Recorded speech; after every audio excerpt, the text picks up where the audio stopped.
डालेंगे तो जब जलेगी उसमें हाथ डालेंगे तो हाथ जलेगा कि नहीं? जलेगा। और नई वाली लकड़ी काट करके लाइए, जलाइए, उसको जलाएंगे, हाथ डालेंगे तो नहीं जलेगा? जलेगा।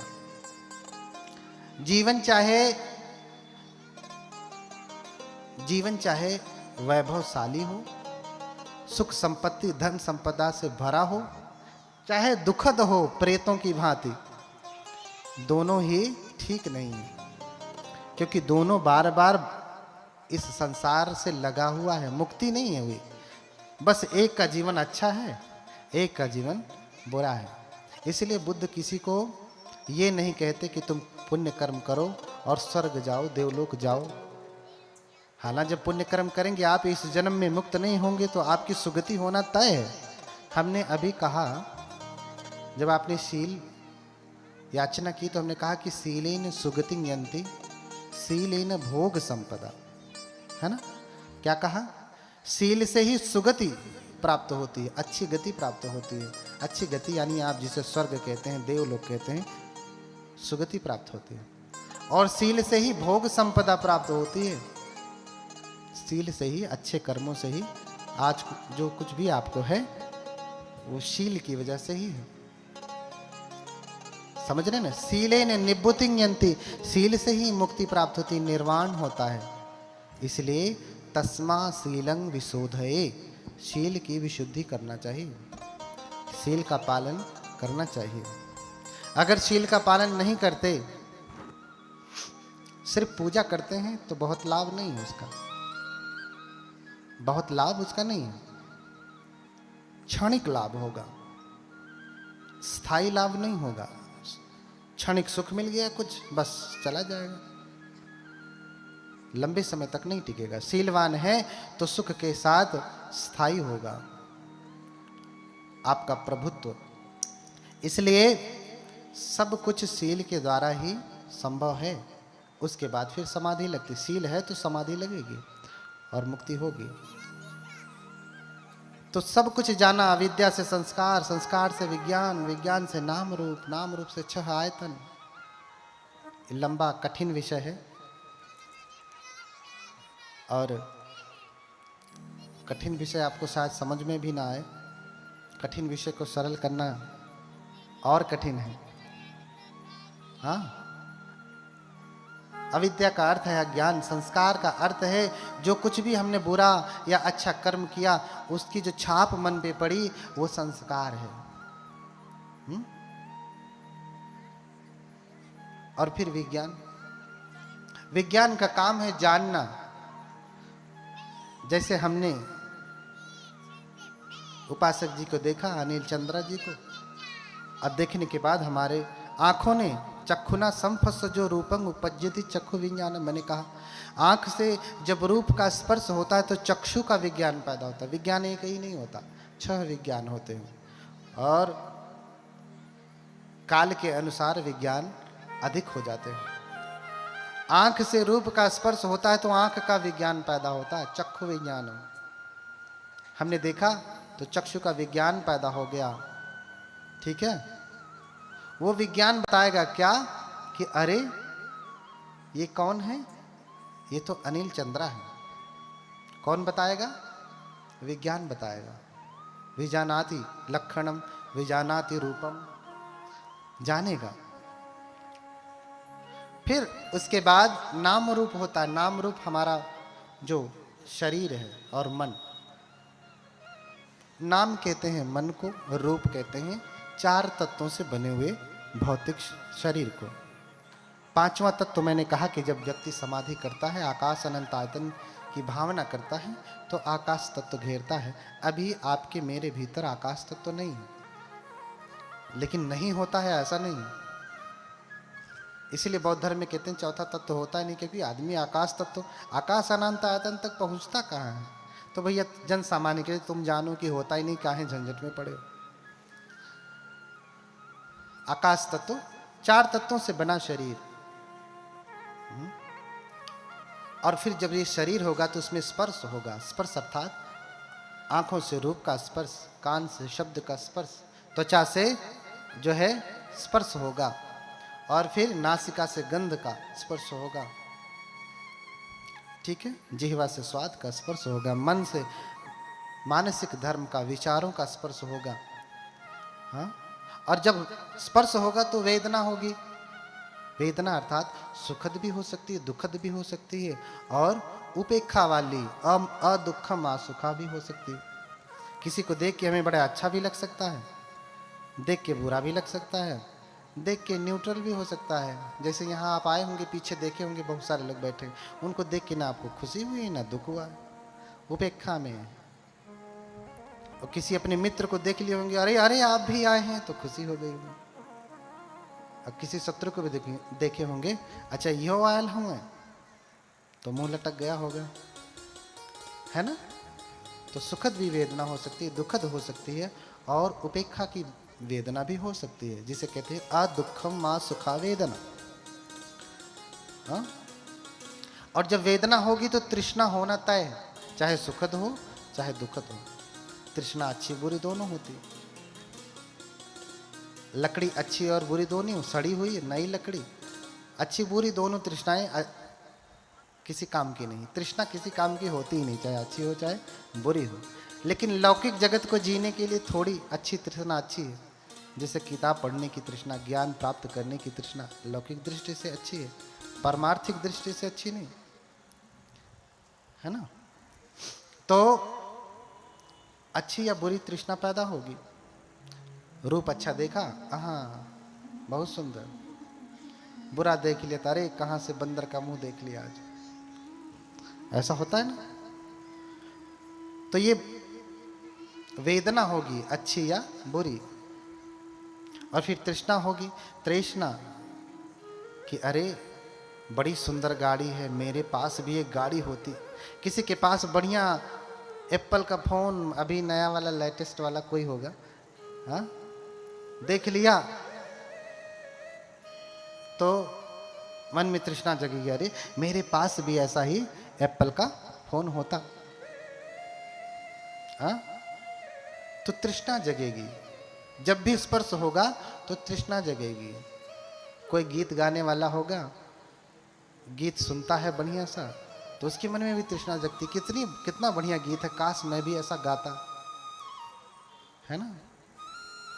तो ऐसे ही तृष्णा जगती है। हाँ, और जब तृष्णा जगती है तो उसके प्रति उपादान होता है। उपादान अर्थात चिपकाव। उपादान को अंग्रेजी में कहते हैं क्लिंगिंग।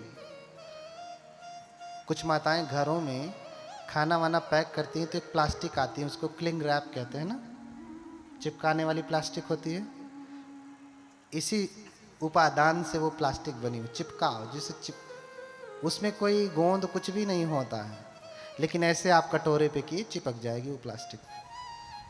हाँ, गोल्डन फॉइल भी, सिल्वर फॉइल भी आपने देखा होगा, वो भी ऐसे किया तो वो भी चिपक जाता है, लेकिन वो चिपकता नहीं, वो टाइट होता है तो मुड़ जाता है, लेकिन प्लास्टिक चिपक जाती, क्लिंग रैप। तो क्लिंग से ही क्लिंगिंग, उपादान हुआ, यानी चिपकाव, यानी जहां स्पर्श हुआ तुरंत चिपकाव पैदा हो जाए। वो प्लास्टिक जहां भी टच की तुरंत चिपक जाती है। ऐसे ही जब हमारी वेदना होती तो तुरंत चिपकाव पैदा हो जाता, उसी को उपादान कहते हैं। आंख से किसी सुंदर स्त्री को देखा, देखते ही अरे बड़ी सुंदर है, अरे बड़ी सुंदर कहते कहते उसके प्रति लगाव चिपकाव हो जाता है, क्षण भर भी नहीं लगता। स्पर्श होते ही आपको घंटे भर इंतजार करना पड़ता है प्लास्टिक के लिए कि अब चिपकेगी अब चिपकेगी अब चिपकेगी, ऐसा नहीं ना। जैसे ही स्पर्श हुआ तुरंत चिपक गई। टेप ले लीजिए, टेप, हाँ सेलो टेप जो होता है, जैसे ही स्पर्श हुआ, स्पर्श भी हो रहा है और चिपकाव भी एक साथ, दोनों हो रहा है, टच भी हुआ और चिपकाव भी एक साथ हुआ, तो समय नहीं लगता। ऐसे ही रूप के साथ जब वेदना होगी तो तृष्णा होगी, फिर तृष्णा के साथ उपादान तुरंत होता है, चिपकाव तुरंत होता है, इसीलिए इसे कहा उपादान। उपादान के बाद भाव होता है, भाव, भाव यानी बनना। और जब कुछ चिपक गया, जब चिपक गया यानी आपकी किसी से क्या कहते हैं, प्रीति लग गई, या आपकी भाषा में प्रीति कहूँगा, बुद्ध की भाषा में उपादान कहेंगे, उपादान। और जब प्रीति लग गई तो फिर आपका भाव होना बनना तो तय है। अब चाहे मरने के बाद बने, चाहे इसी जन्म में बने, क्या बनेगा? कुछ और बनेगा, आश्रव बनेगा कि नहीं अब तो ये चाहिए चाहिए चाहिए चाहिए चाहिए। तो ये बन रहा है, बिकमिंग, भाव अर्थात बिकमिंग, हो रहा है, बन रहा है ना? वो भीतर बन रहा है भाव। और अगर बन रहा है तो फिर उसी की वजह से जाति, जरा, जाति माने कास्ट नहीं होता जो कास्ट सर्टिफिकेट लेके घूमते हैं, ये जाति वो जाति, ये जाति नहीं, जाति अर्थात जन्म। पाली में जाति का अर्थ होता है जन्म, ठीक है? तो फिर जन्म होगा, हाँ, जाति पच्चया जरा, जरा पच्चया जरा मरण शोक परिदेव दुख दो मन सुपायासा संभवंती। तो जरा मरण शोक उपायास ये सारे कुछ बनने लगते हैं। हाँ, जब भव होगा, ये इतनी क्रियाएं होती हैं, तब जाकर के जन्म होगा। तो जन्म होगा तो दुख होना ही है, सब कुछ दुख होगा। जरा मरण शोक परिदेव दुख दो मनस, ये सब होगा। जरा होगा, बुढ़ापा आएगा, मरण होगा, शोक होगा, विलाप होगा, चिल्लाएंगे, चीखेंगे, प्रताड़ित होंगे, पीड़ित होंगे, ये सब कुछ होगा। कब? जब जन्म होगा तब। यानी कारण क्या है दुख का? जन्म लेना। कारण क्या है? इसलिए दूसरे लोग कहते हैं भैया भक्ति करो, लीन हो जाओ, बार बार के चक्र से मुक्ति पा जाओ। लेकिन बार बार के चक्र से मुक्ति के लिए आपको साधना करनी पड़ेगी, आपको निर्वाण प्राप्त करना पड़ेगा। हो गया तो कहा कि अविजित्वे अशेष विराग निरोधो चागो पटनिसगो। इसको क्या करना है? पूरी तरीके से अविद्या को त्याग देना है। जब अविद्या त्यागेंगे, जैसे वो एक ईंट का सेटअप बनाते हैं ना, एक के बाद दूसरा, तीसरा, चौथा, पांचवा, छठवां, है ना? एक को धक्का मारे, एक गिरा तो दूसरा, तीसरा, चौथा, पांचवा, ऐसे करके भर भर भर भर भर भर भर पूरा गिर जाता है ना। ऐसे ही आपने अविद्या को हटाया, धक्का मारा, तो सारे के सारे गिर जाएंगे, बाकी का सारा कुछ नष्ट हो जाएगा। लेकिन ये सिर्फ उपदेश से नहीं होगा, इसे समझने के लिए आपको साधना करना पड़ेगा। बोलिए भगवान बुद्ध की। हम जान रहे इधर वाले गोल में कम समझ में आ रहा है, इसलिए इसकी व्याख्या नहीं करना चाह रहा हूँ गहराई से, क्योंकि ये दर्शन का विषय है। मोटी मोटी बातों पे चर्चा करूँगा। तो इन सारे ज्ञान को भगवान ने जाना कि आदमी कैसे जन्म लेता है, क्यों जन्म लेता है और दुख क्यों होता है, और क्या करने से ये दुख खत्म हो जाएगा, जन्म खत्म, क्योंकि जब जन्म खत्म हो जाएगा तो दुख खत्म हो जाएगा।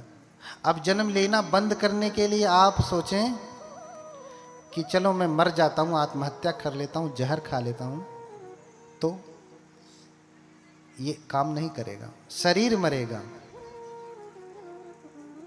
शरीर मरेगा, आपका जन्म लेना नहीं मरेगा। इसलिए कबीरदास कहते हैं कि जीवन तो मरी बो भलो।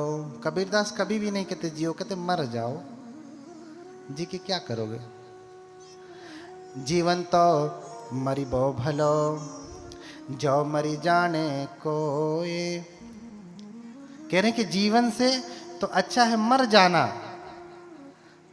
जीवन तो मरी बो भलो, जो मरी जाने कोई।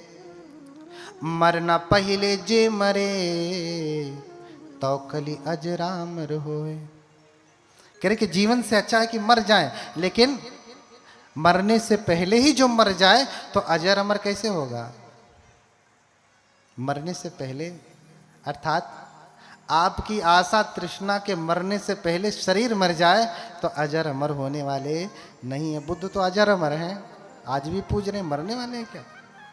नहीं, तृष्णा मरेगी तभी जाकर के आपका सच्चा मरना होगा। इसलिए कबीर कहते हैं मरो, तुम्हारे लिए मरना जरूरी है, लेकिन शरीर का मरना मरना नहीं।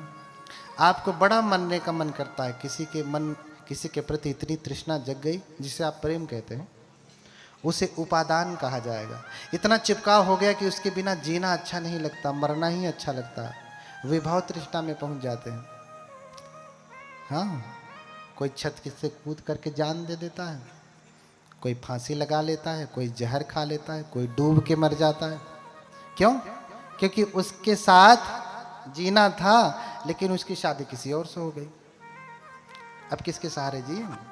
उसको लेके पैदा हुए थे नहीं साथ में। अब वो तो मर चली गई दूसरे के यहाँ, तब दुख तो होगा ही। हाँ, अरे आए थे अकेले और जाएंगे अकेले। इतना चिपकाव किस लिए? हाँ, इतना चिपकाव किस लिए? आपका जीवन बड़ा मूल्यवान है, किसी और के लिए अपने जीवन को ना गंवाएं। जब भी आत्महत्या करने का मन करे तो मरने से पहले एक काम करना। मैं तो कहूँगा कि मर जाना, लेकिन मरने से पहले एक काम कर लेना पहले, फिर मरना। उसके बाद हिम्मत पड़े तब मरना। कभी कभी क्या होता है, कभी कभी क्या हमेशा ऐसे होता है कि जब व्यक्ति मरने जाता है तो उसके ऊपर तो मार सवार रहता है कि नहीं मुझे मर जाना है, अच्छा नहीं लग रहा। लेकिन जब वो फांसी लगा लेता है, लटक जाता है, जब मरने लगता है, प्राण इतनी आसानी से नहीं निकलता। मरते समय क्या ऐसे ही पड़ा रहता है? नहीं ना, तो छटकता है। क्यों छटक रहा है भैया? तुझे तो मरना ही था, तो आराम से खाओ और मरो, छटपटा क्यों रहा? इसका मतलब कि फांसी पे लटक के गलती कर दिया उसने। मरने के लिए तो आया, लेकिन मरा नहीं जा रहा है ठीक से। अब व्याकुलता हो रही है, गलती कर दिया, लेकिन अब क्या करे? चुपके से दरवाजा बंद करके लटका है, अब कोई बचाने भी नहीं आ सकता। हाँ, तो मरने से पहले कभी कभी महिलाएं झगड़ा करती हैं, तो भैया जाती हैं, दरवाजा बंद किया, मिट्टी का तेल छिड़का, हाथ जर के मर जाओ। आग लगा लेते तो लगती है चिल्लाने, भैया तुझे मरना था तो चिल्ला क्यों नहीं? चुपचाप बैठो, गीत गाओ और मरो।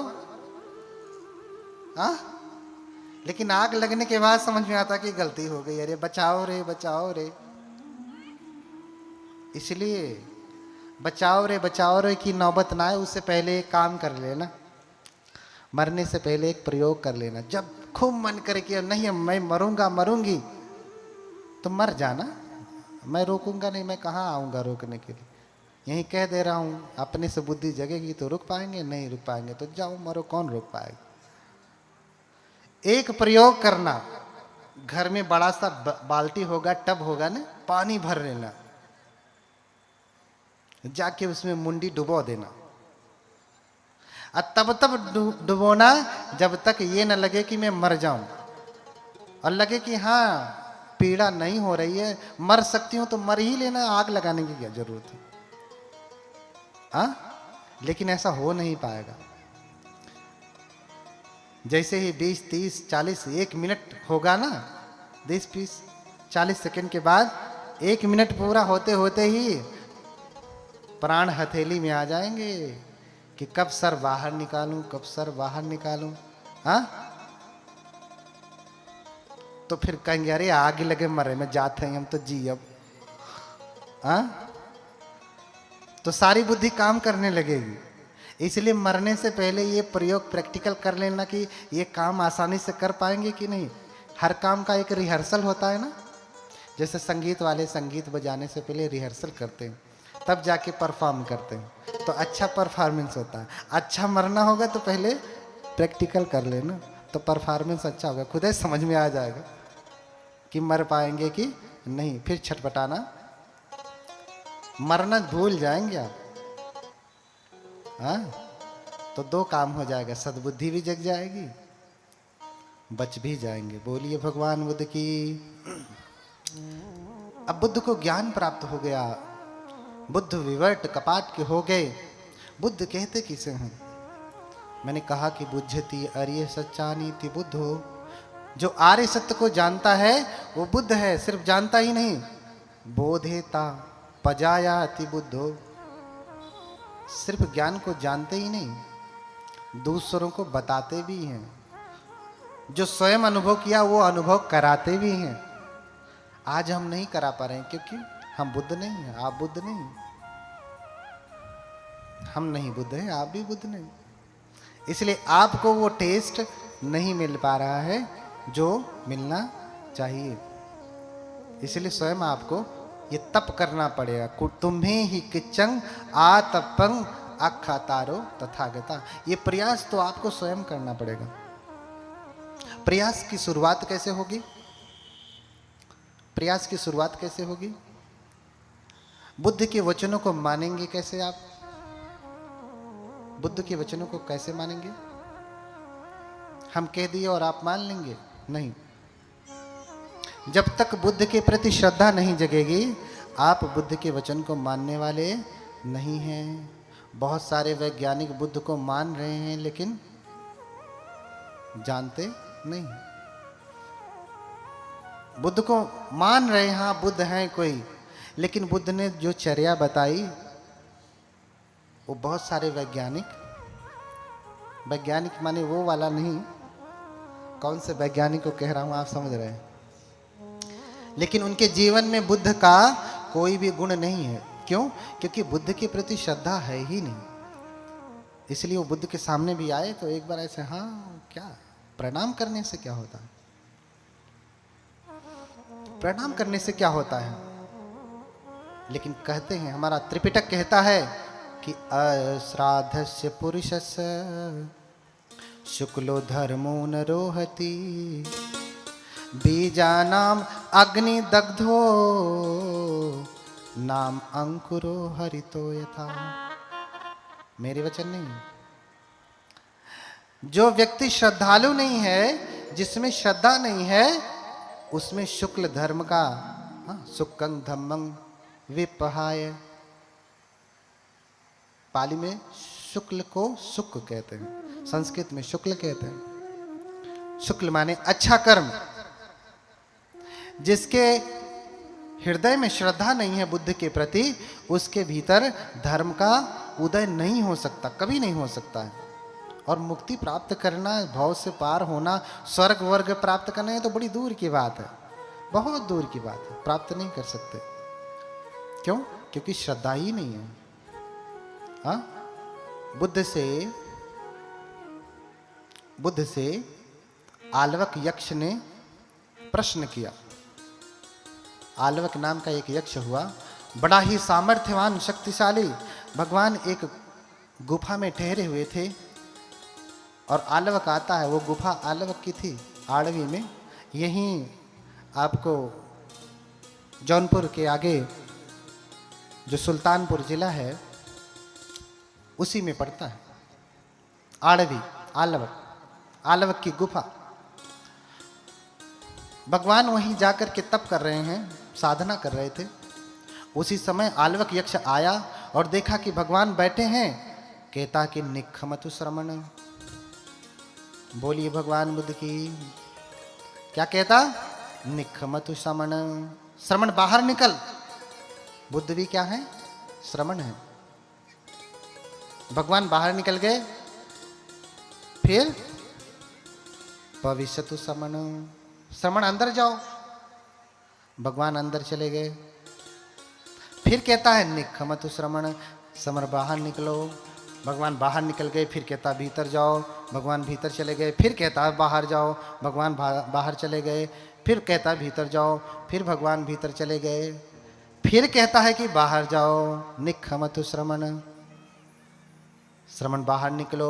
बुद्ध कहते कि न खुआ उसो निखिमिस्सामी। नहीं निकलूंगा।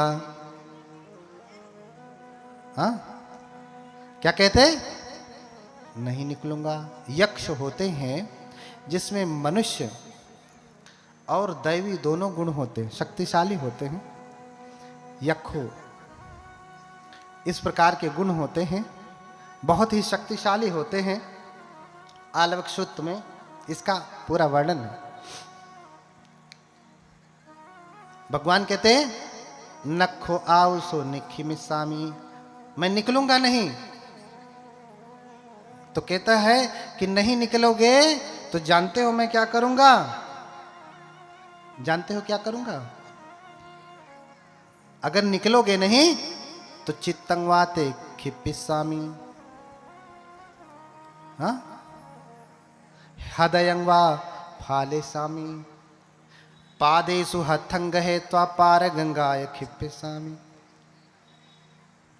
क्या कहता है कि अगर निकलोगे नहीं तो मैं तुम्हारे चित्त को विक्षिप्त कर दूंगा, हृदय को फाड़ दूंगा, और ये पैर पकड़ के ना, टंगरिया पकड़ के, पैर पकड़ करके गंगा के पार फेंक दूंगा। क्या कहता है? अगर बाहर नहीं निकले तो तुम्हारे चित्त को विक्षिप्त कर दूंगा, पागल कर दूंगा, हृदय को, दिल को फाड़ दूंगा, और पैर पकड़ करके गंगा के पार फेंक दूंगा, जैसे कोई गेंद फेंकता है। हाँ, निकल जा बाहर। बुद्ध मुस्कुराते हैं और फिर कहते हैं, नखवाउ सुपस्सामी सदैव के लोके समार के सब्रह्म के सत्समण ब्राह्मणिया पजाए सदैव मनुष्याय। अरे आउस, मैं किसी ऐसे व्यक्ति को नहीं देखता, इस लोक की तो बात छोड़ो, सदैव के, देवलोक में भी, समार के, मार लोक में भी, सब ब्रह्म के, ब्रह्मलोक में भी, सत्समण ब्राह्मणिया पजाए, किसी श्रमण और ब्राह्मण को भी ऐसा नहीं देखता। यो मंग चित्तं खिपेय, जो मेरे चित्त को पागल कर दे, हृदयं वा फाड़ेय, हृदय को फाड़ दे, पादेषु हत्थं गहेत्वा पार गंगाय खिपेय, और पैर को हाथ से पकड़ करके गंगा के पार फेंक दे। मैं किसी ऐसे व्यक्ति को नहीं देखता। तू क्या फेंकेगा? हाँ, तू क्या फेंकेगा? तेरा क्या सामर्थ्य? तू तो ना देव है, ना ब्रह्म है, ना महाब्रह्मा है, न कोई योगी श्रमण है, न कोई योगी ब्राह्मण, या ब्राह्मण अर्थात ज्ञानी। तू क्या मुझे फेंकेगा? लेकिन अपितंग आउस पुछ यदा कंक सीति। हाँ, लेकिन तेरे ऊपर कृपा है, तुझे जो पूछना है पूछ, तुझे जो पूछना है पूछ, तुझे जो पूछना है पूछ। चित्त उत नहीं फाड़ सकता। तू मुझे क्यों बाहर निकालना चाहता, क्यों बाहर अंदर करना चाहता? तुझे जो पूछना है सीधे सीधे पूछ, बाहर भीतर क्या लगाया है? तो फिर घबरा जाता है कि भगवान तो सही में सामर्थ्यवान है। मैं तो धमका रहा था कि हो सकता है डर के मारे हमारी धाक, कभी कभी कुछ होता, होते कुछ नहीं, अंदर से पों होते हैं और खूब धाक दिखाते हैं। जानते हो मैं कौन हूँ? भैया वो जानता तो आपको कहना पड़ता कि जानते हो मैं कौन हूँ। इसी से पता चल रहा है तुम हो कौन। कुछ भी नहीं हो, कहीं राष्ट्रपति थोड़ी नहीं हो, प्रधानमंत्री थोड़ी नहीं, मुख्यमंत्री थोड़ी नहीं। हाँ, तो लोग धमकी देते, नहीं जानते तुम मैं कौन हूं। अरे भैया जानता तो कहता क्यों? बड़ा मूर्ख आदमी है। हाँ? तो ऐसे धमका रहा था कि हो सकता है कि श्रमण गौतम डर जाए, भगवान डर जाए। लेकिन खुद ही डर जाता है जब डांटते हैं भगवान। जानता है कि मैं श्रमण गौतम से किसी भी प्रकार से लड़ नहीं पाऊंगा, इसलिए प्रश्न पूछता है कि ठीक है मैं प्रश्न पूछता हूं, उसका उत्तर दो। अगर तुम सही में श्रमण हो, भगवान हो, बुद्ध हो, तो मुझे इसका सही उत्तर दो। कई सारे प्रश्न पूछता है, मैं एक प्रश्न के ऊपर चर्चा करूंगा। कहता है प्रश्न पहला, ध्यान से सुनना, बोलिए भगवान बुद्ध की। इधर से माता जी लोग, इधर देखिए सब ध्यान दे रहे हैं। आपकी गोल कमजोर पड़ रही है। हाँ, तब कहेंगे कि पुरुष, स्त्री भी पुरुष के बराबर है, कैसे मान लें? पुरुष तो ध्यान से सुन रहा है। समानता का अधिकार भी चाहिए, काम भी समानता वाला न रहे, है ना? ध्यान दीजिए, थोड़ा बात कम करिए। आज के बाद खूब बात करना है, थोड़ा सा और 1-2 घंटा।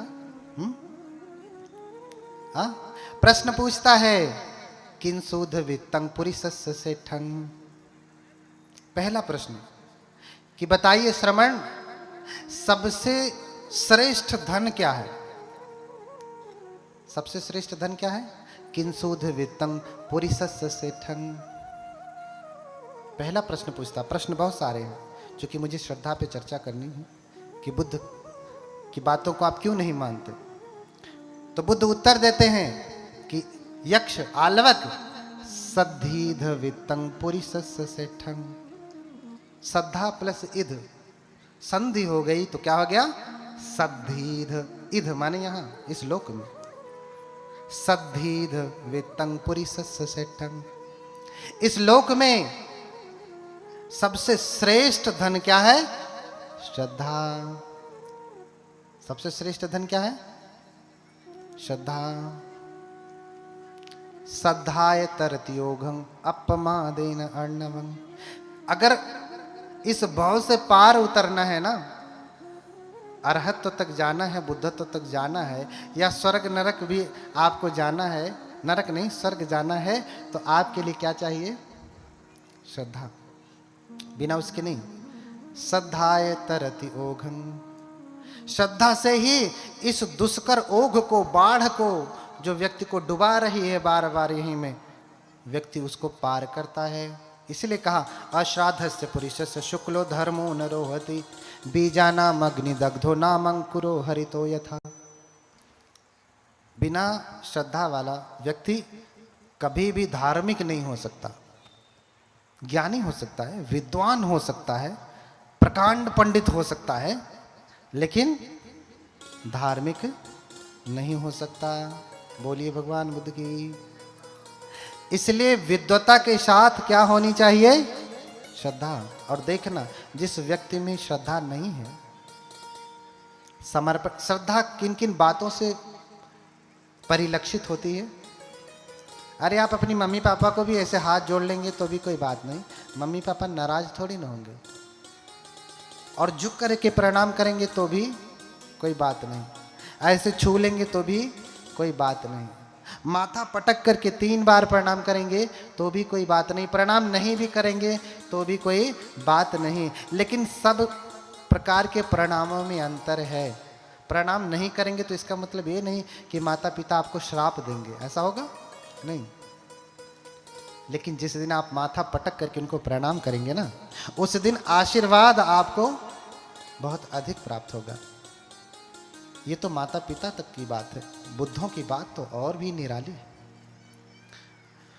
बुद्धों की बात तो और भी निराली है। कोई बहुत बड़ा विद्वान हो, लेकिन बुद्ध के पास आता है, बुद्ध के विहार में आता है, कम से कम 3 बार प्रणाम नहीं करता, ये प्राथमिक बात है, तो समझ लेना कि ये सही बुद्धिस्ट नहीं। किसी किसी काल परिस्थिति में कभी कभी ऐसा नहीं हो पाता है, मजबूरी होती है या कुछ और अन्य बहुत सारे कार्य होते हैं, लेकिन हमेशा ऐसा नहीं होता है। ऐसा अपवाद कभी कभी होता है, ऐसा अपवाद कभी कभी होता है। अगर ऐसा व्यक्ति नहीं करता है तो समझ लेना कि वो ठीक से बुद्ध को मानने वाला नहीं है, वो धार्मिक नहीं होगा, विद्वान, बहुत बड़ा स्कॉलर। आजकल बहुत सारे स्कॉलर हैं, रिसर्च स्कॉलर हैं, है ना। बहुत बड़े कॉन्फ्रेंस होते हैं, उसमें जो है कॉन्फ्रेंस में लोग जाते हैं, अपनी विद्वता को प्रदर्शित करते हैं। अभी मैं भी पाकिस्तान में ही कॉन्फ्रेंस करके आया, विद्वानों के बीच में देखा कि कैसा विद्वान होता है, कैसा विद्वान होता है। बिल्कुल मिट्टी के पुतले जैसा, कोई मर्म नहीं, कोई मोह नहीं, कोई ज्ञान नहीं, कोई भाव नहीं, कुछ भी नहीं। ऐसे विद्वान होते। आए और कंप्यूटर की तरह से फाइल निकाला, पढ़ दिया, पेपर हो गया, मैंने अपना कह दिया, दूसरा आए बोले। इसको ये व्यक्ति कभी भी भवसागर से पार नहीं उतर सकता, चाहे भले ही त्रिपिटक क्यों न कंठस्थ हो। उसको भाव से पार कौन उतरता है? श्रद्धाय तरति ओघम। श्रद्धा से व्यक्ति इस भव सागर से पार उतरता है। अब एक प्रश्न ये भी है, क्या बुद्ध की पूजा की जाती है? क्या बौद्ध धर्म में पूजा का विधान है? देखिए, बहुत गहरा विषय है, इसी को लेकर के बहुत लड़ाई है। इसी की वजह से बहुत सारे लोग आए भी नहीं है कि अरे वो तो अंधविश्वास बताते हैं, पूजा पाठ या वाह। ऐसा थोड़ी ना होता है बौद्ध धर्म में। वो कहीं आकाश से कोई बौद्ध धर्म का ग्रंथ पढ़ के आए होंगे। मैं तो यही धरती वाला जो भगवान बुद्ध ने उपदेश दिया वही पढ़ के बताऊंगा आपको, प्रमाणों के साथ, साक्ष्यों के साथ कहूंगा। और आपको भ्रम होगा तो एक एक श्लोक नोट करते जाइए, जाकर के किताब खोल खोल करके देख लीजिएगा कि मैं गलत कह रहा हूं कि सही कह रहा हूं। इतना श्लोक अपने लिए नहीं याद किया हूं, मेरे लिए तो बुद्ध देख लिया, दर्शन हो गया। आपके लिए किया हूं, पढ़ता आपके लिए हूं, मेरे लिए नहीं, क्योंकि मैं तो जान गया बुद्ध ही सर्वज्ञ हैं, बस इतना पर्याप्त है। लेकिन आपके 75 प्रश्न हैं, उनका उत्तर नहीं मिलेगा तो आप बुद्ध के रास्ते पे आएंगे नहीं। तो कितने लोग हैं जो मानते हैं कि बौद्ध धर्म में पूजा पाठ भी होता है? हाँ हाँ हाँ, बाकी वैज्ञानिक लोग हैं ना। बोलिए भगवान बुद्ध की, भगवान बुद्ध की। देखिए, बौद्ध धर्म का त्रिपिटक का बहुत महत्व है, लेकिन उस त्रिपिटक की एक कुंजी है, कुंजी। जैसे आप मैथमेटिक रखते हैं ना, उसकी होती है ना एक कुंजी, कुंजी होती है ना। त्रिपिटक की कुंजी क्या है? जो हाथ नहीं उठाए हैं जरा वो बताएं। इधर विद्वान वर्ग बैठे हैं सोफा पे। त्रिपिटक की कुंजी क्या है? त्रिपिटक की कुंजी है मिलिंद प्रश्न। उसे त्रिपिटक की कुंजी कहा। क्या कहा? त्रिपिटक की कुंजी कहा। अर्थात त्रिपिटक आपने पूरा पढ़ लिया, बिना पढ़े मिलिंद प्रश्न के सारे जो है उदाहरण तर्क आपको सही से नहीं समझ में आएंगे। लेकिन त्रिपिटक पढ़ा है तब समझ में आएगा कि कुंजी में क्या दिया गया। समझ रहे हैं ना? त्रिपिटक की कुंजी है मिलिंद प्रश्न। उसे पाली में मिलिंद पन्नो कहते हैं।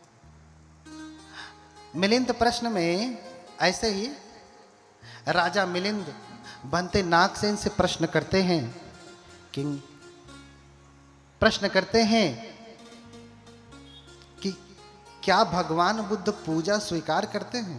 पूजा करने के लिए कहते हैं। ध्यान से सुनिएगा। आज तक आप जो जानते रहे होंगे, बहुत क्या जानते रहेंगे मुझे नहीं पता, लेकिन जो अभी सुनेंगे वो बिल्कुल नया होगा आपके लिए। ध्यान से सुनिएगा। क्या बुद्ध पूजा स्वीकार करते हैं? हाँ, किंको भंते नागसेन बुद्धो पूजन साधयति। क्या भंते भगवान पूजा स्वीकार करते हैं? श्लोक लिखते जाओ जिसे भ्रम हो। हाँ, क्या भगवान पूजा स्वीकार करते हैं? नहीं। और अगर स्वीकार करते हैं तो वो निर्वाण को नहीं प्राप्त किए, महापरिनिर्वाण को प्राप्त नहीं किए, क्योंकि जो निर्वाण प्राप्त कर लिया परिनिब्बुत हो, वो तो इस संसार से फिर चला जाता है, उसका वो मुक्त हो जाता है। जैसे दीपक है, बुझ गया, वैसे ही व्यक्ति निर्वाण प्राप्त करने के बाद बुझ जाता है, फिर इस लोकांतर में कहीं भी नहीं रहता, मुक्त हो जाता है वो। और अगर पूजा, अगर भगवान ने निर्वाण प्राप्त कर लिया है तो जो हम पूजा करते हैं वो व्यर्थ हो जाता है, क्योंकि जब कोई है ही नहीं। हाँ? अगर बुद्ध स्वीकार करते हैं तो उन्होंने महापरिनिर्वाण नहीं प्राप्त किया, वो अभी हैं इस लोक में, इसलिए तो स्वीकार कर रहे। कोई होगा तभी तो लेगा ना जो पूजा आप देंगे। और अगर स्वीकार नहीं करते, अगर वो महापरिनिर्वाण प्राप्त कर लिए हैं, तो हम जो पूजा करते हैं वो तो व्यर्थ हो जाता, क्योंकि जब कोई है ही नहीं तो पूजा का कोई लाभ है? प्रश्न समझ में आ रहा है? प्रश्न समझ में आ रहा है? अगर बुद्ध पूजा स्वीकार करते हैं तो उन्होंने महापरिनिर्वाण नहीं प्राप्त किया, इसी लोक में है।